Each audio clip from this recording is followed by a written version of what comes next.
Aspirasi Podcast. Hai Sobat Aspirasi Podcast, hari ini spesial banget gitu ya. Ditemenin sama aku Dinda Dirani. Dan episode kali ini bakal ada bintang tamu spesial nih ya. Ada dari Kakang Mbak Yu Intelligentsia Malang 2022.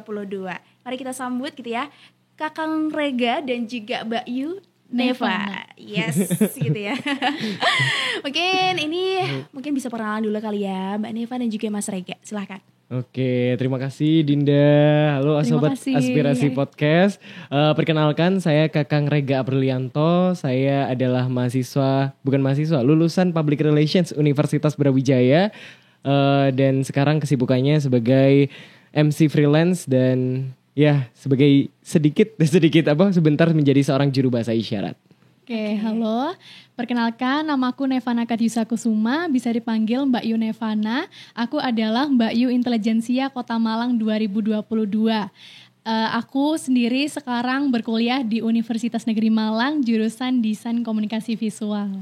Untuk kesibukan sendiri, sekarang menjadi seorang kreator konten di platform TikTok.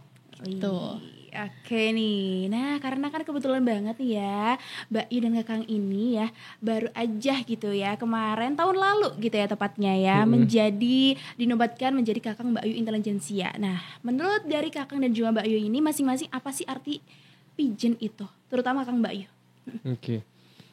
Arti pageant atau yang kami ikuti saat ini Duta Wisata Kakang Mbak Yu Kota Malang itu adalah sebuah platform yang berisi anak-anak muda yang ingin membuat perubahan khususnya yang ada di Kota Malang, tidak hanya pariwisata tapi di sini juga banyak sektor-sektor yang lain, tapi dikhususkan dan juga diprioritaskan adalah kita mempromosikan wisata dengan mengedukasi, inisiasi dan juga promosi. Ini yang kita lakukan sebagai anak-anak muda untuk melakukan suatu perubahan, dan kita adalah perwakilan anak-anak muda dari Kota Malang. Tapi tidak hanya di angkatan kita juga di Kakang Mbak Yu tidak hanya dari Kota Malang, tapi diaspora juga yang berkuliah di Kota Malang juga patut untuk berkontribusi, dan di sini Kakang Mbak Yu menaungi dan juga mewadahi itu. Oke, mungkin dari Mbak Nevana gitu ya, alasan tersendiri gitu mengapa mengikuti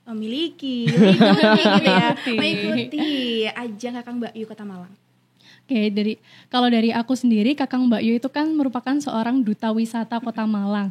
Jadi kenapa aku memilih Kakang Mbak Yu, karena di Kakang Mbak Yu sendiri itu sebagai role model dari Kota Malang gitu. Jadi selain jadi duta wisata, kita juga harus memiliki 5B, yaitu Brain, Beauty, Behavior, Brave, and Believe. Wih, lengkap banget gitu ya. Mungkin sekarang dari Kakang Rega, apa nih alasan mengikuti Kakang Mbak Yu Kota Malang? Alasan mengikuti Kakang Mbak Yu Kota Malang karena saya percaya beberapa tahun yang lalu membentuk saya saat ini, dan beberapa tahun yang akan datang itu dibentuk oleh saya saat ini. Jadi itu yang melatar belakangi kenapa saya ikut, karena akan sangat luar biasa ketika saya dikelilingi oleh anak-anak muda hebat terutama di Kakang Mbak Yu Kota Malang. Dan saya berharap juga bahwa sekali lagi saya yang 5 tahun yang akan datang, kita pun 5 tahun yang akan datang dipengaruhi oleh lingkungan kita saat ini, dan kita saat ini dipengaruhi oleh lingkungan kita beberapa tahun yang lalu. Dan kita masuk dalam lingkungan yang dimana orang-orangnya itu orang-orang yang cerdas seperti memiliki 5B tadi, Brain, Beauty, Behavior, Brave, and Believe, itu akan mempengaruhi saya sendiri untuk bisa self-improvement. Itu yang menjadi alasan kenapa saya masuk sebagai bagian dari Kakang Mbak Yu Kota Malang, untuk turut berkontribusi juga mempromote pariwisata yang ada di Kota Malang. Dan selain itu saya menganggap platform Kakang Mbak Yu Kota Malang ini sangat kuat sebagai platformnya anak-anak muda. Saya adalah seorang juru bahasa isyarat dan juga penemu dari gerakan Ayo Bahasa Isyarat untuk mengedukasi banyak orang bahwa bahasa isyarat adalah alat komunikasi teman tuli, bukan alat komunikasi, cara komunikasinya teman tuli. Dan ini harapannya ketika masuk di Kakang Mbak Yu, awareness mengenai bahasa isyarat bisa lebih luas lagi. Tidak hanya untuk saya berkompetisi di sini juga mewakili teman-teman disabilitas tuli yang lainnya. Oh, mungkin menambahi ya. Jadi di Kakang Mbak Yu itu tidak hanya duta wisata di atas panggung itu langsung turun aja terus selesai. Tapi di Kakang Mbak Yu itu aku percaya merupakan wadah yang pas untuk anak-anak muda untuk berorganisasi juga ya. Jadi kita ditempa di situ. Oke, mungkin mengenai bahasa isyarat gitu ya, kan di Universitas Brawijaya juga ada gitu ya. Berarti Kak Rega ini sebagai alumni gitu ya, mungkin di UB sendiri punya komunitas atau mungkin sedang berkontribusi ikut andil dalam bahasa isyarat gitu, misalkan dari kegiatan-kegiatan di UB itu gimana Kak? Oke, dulu memang saya memiliki teman dekat tuli dan di situ akhirnya banyak komunikasi menggunakan bahasa isyarat dan memang tidak campur atau tidak ikut dengan Pusat Layanan Disabilitas Universitas Brawijaya, tapi saya beberapa kali menjadi penerjemah untuk teman saya sidang, teman saya untuk melakukan kegiatan diskusi sama teman kelompoknya dan lain-lain. Dan saat ini karena saya sudah lulus dan teman-teman saya pun juga banyak yang lulus, untuk kegiatan yang ada di UB sementara sudah tidak ada, sudah hampir tidak ada. Gitu. Ini mungkin dari beberapa menit ini ya pertama, ini udah mencerminkan gitu ya personality dari Kakang Mbak Yu ini sendiri gitu, mannernya gitu, selalu tersenyum gitu. Kan saya di sini meleleh gitu. Tapi nih ya, mungkin dari Sobat Aspirasi Podcast ini juga penasaran nih ya, karena dilihat dari tadi pinter banget public speakingnya. Terus apa sih yang membuat public speakingnya ini bagus? Terus kegiatan-kegiatan yang ada di Kakang Mbak Yu ini sendiri itu apa gitu? Mungkin yang penasaran bisa minta dijelaskan. Silakan Mbak Yu. Mungkin Mbak Yu dulu. Oke, jadi seperti yang aku jelaskan tadi, di Kakang Mbak Yu itu tidak hanya sebagai duta wisata, tapi di Kakang Mbak Yu sendiri ada paguyuban, dan di paguyuban itu terbagi menjadi beberapa kementerian ya. Ada Kementerian PSDM itu mengurusi bagian internal kita, kemudian ada kementerian contohnya Humas dan TI itu yang mengurusi seperti sosial medianya, seperti caption ataupun desainnya gitu. Jadi kita setelah berkompetisi diarahkan ke beberapa kementerian itu, jadi kita juga berorganisasi ya, belajar berorganisasi dan public speaking juga pasti diajarkan di situ. Diajarkan di situ. Ada salah satu prokernya dari Kakang Bayu itu adalah Sinau Bareng Kang Gyu. Ada kelas kemarin itu ada kelas untuk MC dan kelas public speaking. Kami diajarkan juga untuk bagaimana cara public speaking yang baik di depan orang, karena saya percaya bahwa public speaking tidak hanya bagaimana kita ngobrol di depan umum, tapi bagaimana cara kita memikat perhatian orang dari cara kita berbicara. Itu lewat public speaking. Dan di situ menambahkan dari dua kementerian yang tadi sudah disebutkan, ada Kementerian Ekonomi Kreatif. Jadi kita juga memiliki bisnis namanya K Kreatif dari Kakang Bayu, dan juga ada sosial. Saya masuk di Kementerian Sosial dan Bayu saya di Kementerian TI. Karena memang jurusan DKV kan. Jadi kalau saya sosial karena memang ada latar belakang sosial, ada tertarik gitu untuk masuk di sosial. Dan kebetulan Kakang Bayu Kota Malang juga tahun lalu, tahun 2022 adalah penyelenggara Hari Disabilitas Internasional di Kota Malang. Pantas saja gitu ya Sobat Aspirasi Podcast ya, terpilih menjadi Kakang Mbak Yu intelijensia. Dan ngomong-ngomong intelijensia nih ya, mungkin ada gak sih beberapa, ini kan intelijensia mungkin ada gelar lain gitu ya, mungkin bisa disampaikan. Ada. Kalau untuk tahun kami kebetulan ada 6 gelar. Jadi ada 3, yang pertama winnernya, pemenangnya Kakang Bayu Kota Malang tahun 2022. Kemudian wakil 1 Kakang Bayu Kota Malang 2022. Wakil 2 kemudian Kakang Bayu Intelijensia, Kakang Bayu Favorit, dan Kakang Bayu Persahabatan. Iya betul. Jadi kami pun di sini juga merupakan pilihan 10 pasang dari ratusan pendaftar yang saat itu juga mendaftar untuk masuk di Kakang Bayu. Jadi terpilih untuk menjadi 10 besar dan 20 orang bagian masuk di paguyuban, itu menjadi kesempatan yang luar biasa kami juga untuk berkembang dan juga bisa self-developing untuk bisa menjadi the best version of ourselves. Jago banget gitu bahasa Inggrisnya ya. Tapi ini ya, mungkin dari Sobat Aspirasi pengen ikut, terus kayak ada perasaan yang takut emang harus bisa bahasa Inggris gitu ya. Karena kan aku lihat di mungkin di Instagramnya masing-masing ya Kak Bayin, jago banget gitu Sobat Aspirasi Podcast. Mungkin harus gak sih suatu keharusan gak kalau misalkan ikut Kakang Bayu harus bisa bahasa Inggris gitu? Itu akan menjadi nilai tambah ketika memiliki kemampuan bahasa asing. Di kami sendiri memang ketika seleksi itu ada juri tersendiri untuk bahasa asing, terutama bahasa Inggris. Memang diutamakan bahasa Inggris karena ketika kita mengenalkan wisata yang ada di Kota Malang kepada orang luar negeri, itu wajib untuk menggunakan bahasa Inggris sebagai bahasa pemersatu seluruh dunia, karena ini adalah bahasa internasional. Itulah kenapa setidaknya bahasa Inggris dasar secara pasif kita sudah sedikit menguasai untuk bisa berkomunikasi sama wisatawan dari luar negeri. Itu tujuannya.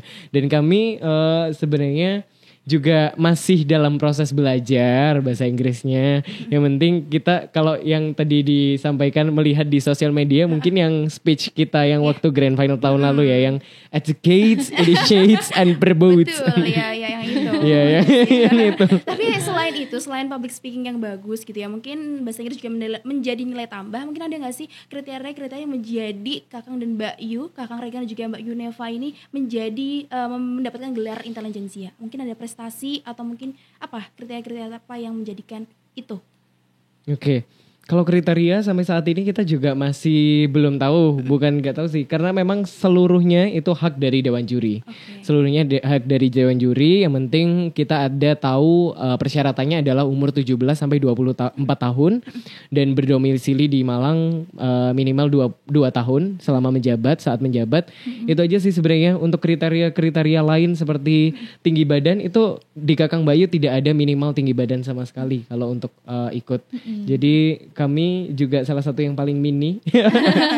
Paling mini di angkatan. Paling mini di angkatan, mungkin juga di atas-atas. Gak tahu juga ya, we never know. Tapi ini dari tadi kan udah kayak happy-happynya aja gitu ya yang disampaikan. Mungkin ada gak sih pengalaman mungkin yang menyedihkan atau struggle apa sih yang dialami selama ikut Kakang Bayu? Mungkin dari aku dulu ya. Oke. Kalau dari aku sendiri struggle atau tantangan ya, tantangan selama aku di Kakang Bayu adalah di manajemen waktu. Jadi selain di Kakang Bayu, aku juga mengikuti organisasi lain, kemudian yang pastinya fokus untuk pendidikan, kuliah juga. Jadi apalagi di jurusan DKV itu menurutku juga berat. Jadi bagaimana aku pintar-pintar memprioritaskan dan membagi waktu itu sendiri.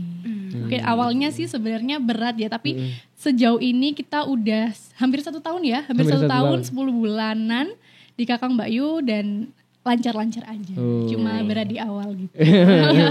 Adaptasinya mungkin ya akhirnya. Tapi kalau boleh tahu Mbak Yuneva ini angkatan berapa?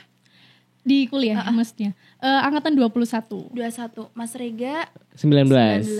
Nah ini pertemuannya ini kenapa nih? Kok bisa apa ujuk-ujuk ketemu gitu? Atau pernah bertemu di kesempatan lain atau waktu konser mungkin gitu? Enggak, atau kita di sini aja? Kita di Kakang Bayu ketemu dan kenal waktu itu di Kakang Bayu. Jadi waktu itu kita dipasangkan. Dipasangkan itu pemasangannya dari Kakang itu diurutkan dari yang tertinggi sampai yang kurang tinggi.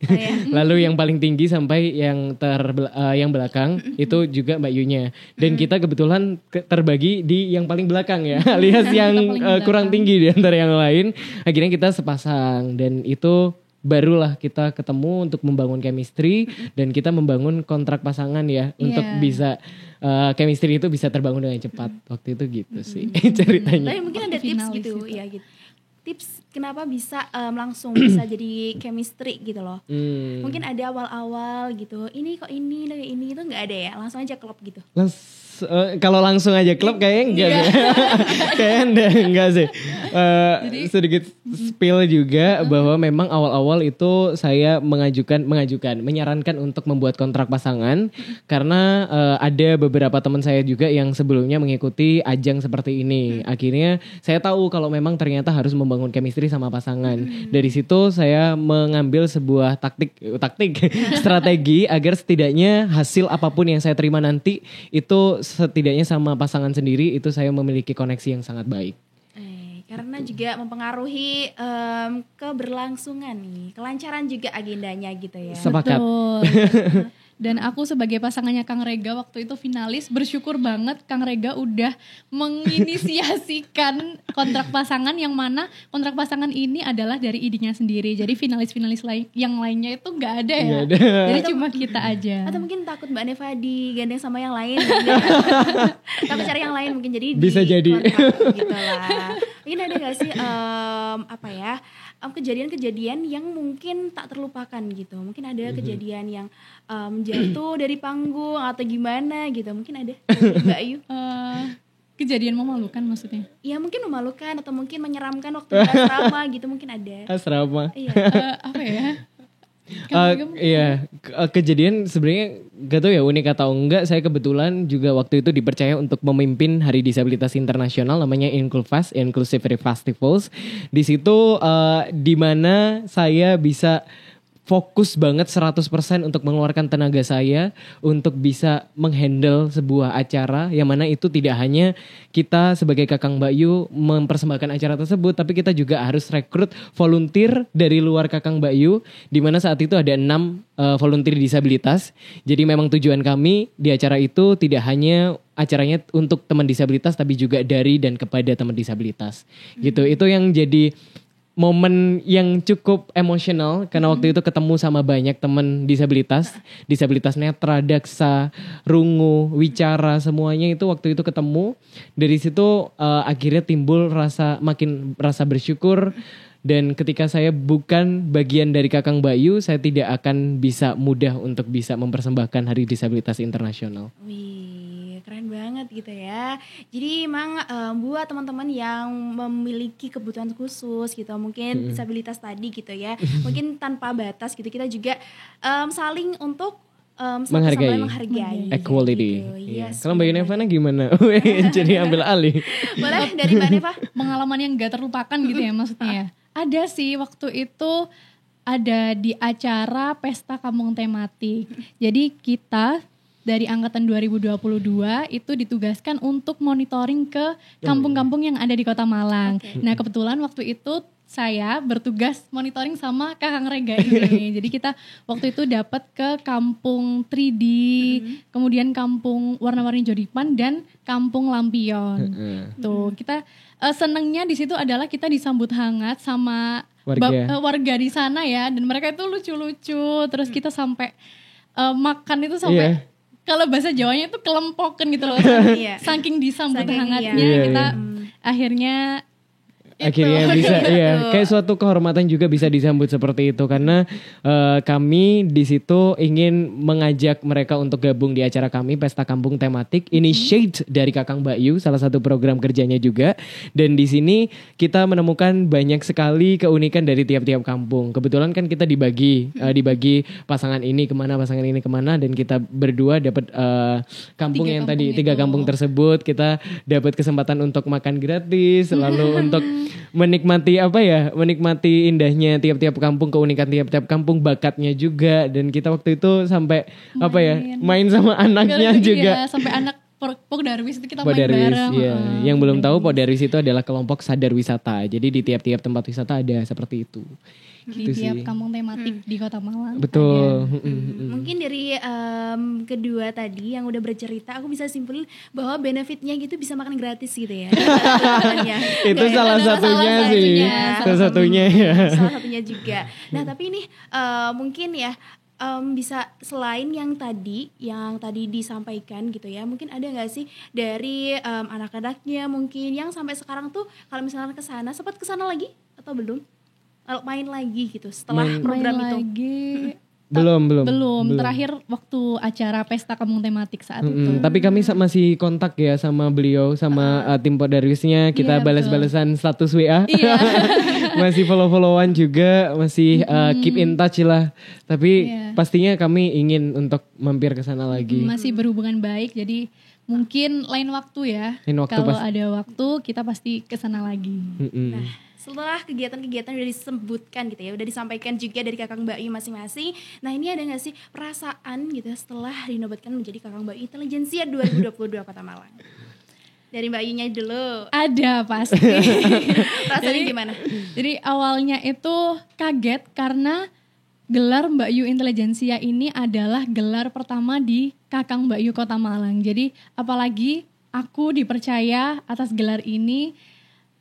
Jadi ya gak percaya aja waktu di panggung itu, sampai ada di rekaman tuh wajah aku sampai saking kagetnya gak percaya kalau aku dapat gelar itu. Apalagi dengan pasangan finalis yang sama. Iya betul. Tapi senang ya Mbak ya dapat senang banget. Ini saya yang ditanya siapa? Iya saya senang banget. Senang banget. Jangan kepaksa Mbak. Tapi kalau misalnya perasaannya Mas Rega? Iya. Tunggu, gak kepaksa kan? Rasanya gimana setelah menang? Oke, setelah akhirnya mendapatkan gelar intelijensia, sebenarnya sama kayak Mbak Yunevana. Ini adalah ini gelar pertama di Kakang Mbak Yu tahun lalu, dan kita berdua dipercaya untuk menyandang gelar tersebut untuk pertama kali. Dan itu suatu kebanggaan yang luar biasa karena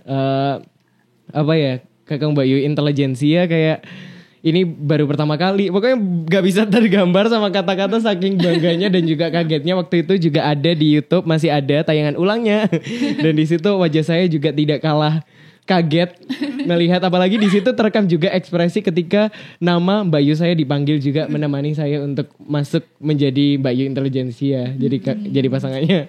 Oke, berarti nih setelah tadi juga output apa nih yang dirasakan? Mungkin dari diri sendiri makin apa? Atau mungkin ada benefit lain yang sebelumnya nggak bakal dirasain atau nggak bakal didapetin kalau misalkan nggak ikut ajang ini?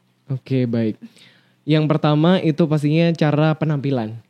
Cara penampilan sebelum masuk ikut Kakang Mbak Yu, saya tidak pernah memperhatikan penampilan saya sama sekali. Rambut berantakan dan lain-lain.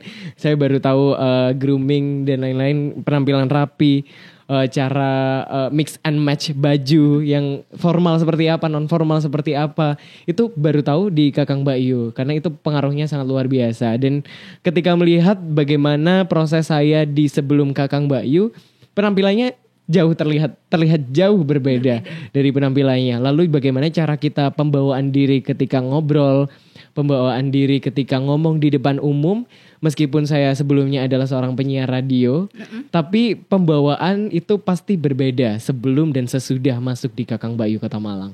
Itu rasanya seperti setelah masuk di Kakang Mbak Yu, pembawaannya lebih tenang, tidak menggebu-gebu kayak orang demo. Karena kan waktu itu di UB Radio anak muda itu lebih ceria ya. Itu jadi sekarang pembawaannya lebih tenang dan bisa menempatkan diri bagaimana posisi sebagai seorang Kakang Mbak Yu dan juga sebagai Rega di luar Kakang Mbak Yu. Bukan orang yang berbeda, tapi bagaimana kita bisa menempatkan diri untuk bisa dipandang orang lain jadi seperti apa. Oke, berarti berpenampilan itu berpenampilan menarik gitu ya, cukup penting gitu ya. Kadang kan sebagian mungkin dari orang lain gitu ya menilai bahwa nggak perlu gitu, yang penting ada mungkin prestasi lain gitu selain penampilan, tapi juga ternyata penampilan perlu gitu ya. Untuk iya, itu merubah banget ya, apalagi Mbak Yunevana ya, sebelum dan sesudah Kang Yu itu beda banget. Drastis. Berubah drastis. Iya. Oke. Dari Mbak Yu gimana? Kalau aku sebenarnya 11-12 ya sama Kang Rega. Kalau aku di penampilan juga. Jadi dulu itu kalau ingat-ingat waktu seleksi pemilihan kita, aku lihat kompetitornya itu kayak model-model ya, yang rambutnya diapain, di hairdo, di curly gitu, terus pakaiannya yang wah banget, terus pakai aksesoris, make up, kayak pokoknya menter banget lah. Nah, sedangkan aku waktu itu tidak ada background di pageant atau duta-dutaan, dan ini kali pertamaku gitu. Jadi struggle awalnya ya di Kakang Mbak Yu di awal seleksi. Di awal seleksi itu di penampilannya. Oke, mungkin emang satu sama lain atau ngasih saran gitu, atau emang udah tahu oh ini aku emangnya perlu belajar gitu, atau emang udah ngoreksi satu sama lain kayak kamu harusnya ini gitu nggak? Salah satunya saling koreksi ya. Saling koreksi. Kita dalam kontrak pasangan itu juga termasuk saling koreksi. Jadi kita saling koreksi, saya mengoreksi Mbak Yunevana, begitupun sebaliknya. Dan itu yang membuat kita juga memiliki banyak perubahan hingga hari ini. Itu yang membuat saya beruntung pasangannya Mbak Yunevana. Dan lalu untuk koreksi itu, selain koreksi yang kita dapatkan masing-masing, kita juga melihat Kakang Mbak Yu yang lain atau melihat senior-senior itu penampilannya sangat luar biasa, dan itu yang membuat kita kalau misal mereka tampilannya bisa sekeren dan juga secakep-cakep ini, kita pun juga harus, karena kita juga masuk di dalam bagian dari mereka, bagian dari paguyuban Kakang Mbak Yu Kota Malang. Dan ada waktu kita seleksi itu juga ada kelasnya, beauty class namanya. Itu bagaimana kita grooming, lalu make up ya kalau Mbak Yu gitu. Make up. Oke. Mungkin salah satu outfitnya ini juga emang udah setiap Kakang Mbak Yu harus sama gitu ya? Kita satu angkatan sama kebetulan. Iya, untuk outfitnya. Berarti kalau Mbak Yu nambahin ya. Jadi aku atau kita hari ini itu karena saling koreksi itu tadi. Udah mau nambahin itu. Lagi nggak apa-apa Mbak. Enggak. Tapi dari semua yang udah disebutin tentunya menginspirasi banget gitu ya. Menginspirasi banget kita buat ya saling untuk menjadi orang yang lebih baik gitu ya. Harus bisa